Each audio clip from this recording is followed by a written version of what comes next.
Hey everyone, welcome back to the channel.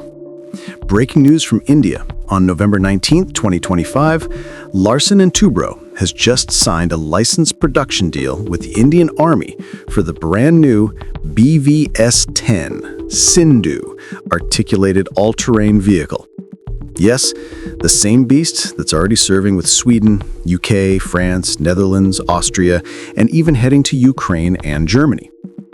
India is jumping on board with local manufacturing at L&T's Armored Systems Complex in Hazira, full technology transfer from BAE Systems Hägglunds, and a requirement for over 60% indigenous content right from the start. This first contract is for 18 vehicles, all in troop carrier configuration, with deliveries expected within the next 2 years.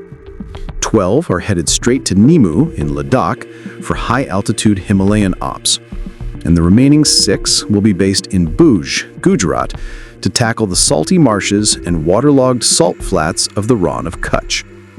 So this is laser-focused on 2 of India's most brutal and strategically critical border environments.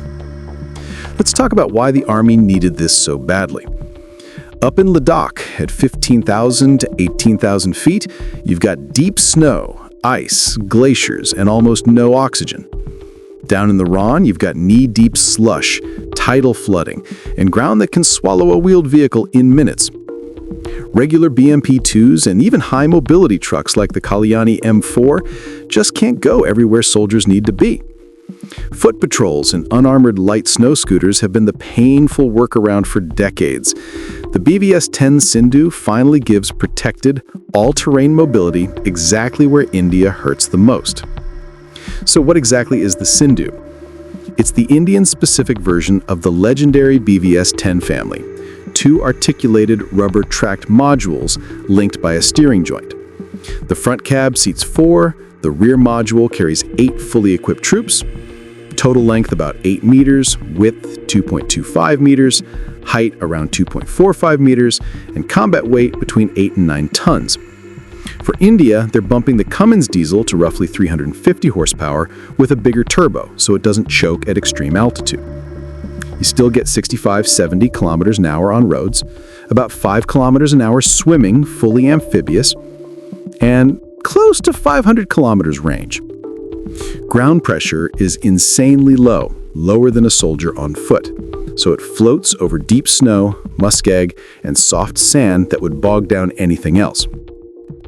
Armor defeats 7.62 millimeters all round and fragments, with add-on kits that can push it towards Stanag level 4 and better mine protection. Rear cabin is fully modular. Troop transport today, tomorrow it can be a command post, ambulance, mortar carrier, or even a counter-drone platform with remote weapon stations. This isn't meant to replace BMPs or tanks. It's the protected logistics spine that lets you move troops, supplies, casualties, and firepower across terrain where nothing else can follow.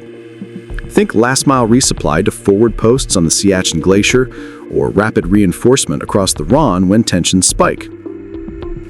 The industrial side is just as important.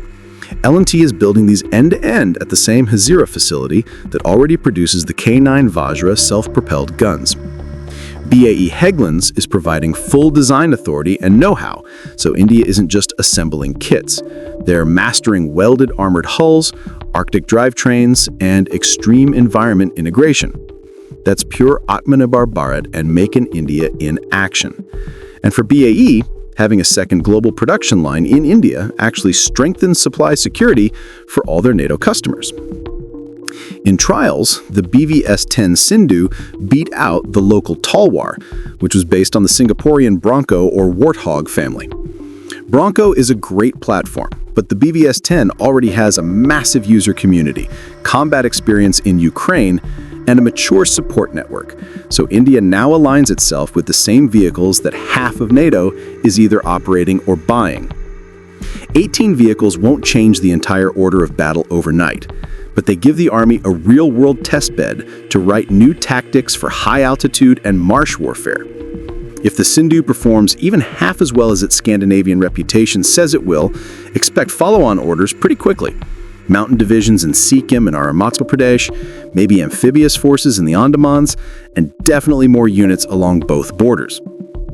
Bottom line, this small but smart buy plugs one of the Indian Army's longest-standing mobility gaps, brings serious tech and production capability home, and puts a proven NATO standard platform exactly where China and Pakistan can see it every day. What do you think? Is 18 enough to start, or should India have gone bigger from day one? Will we see armed variants with missiles or loitering munitions next?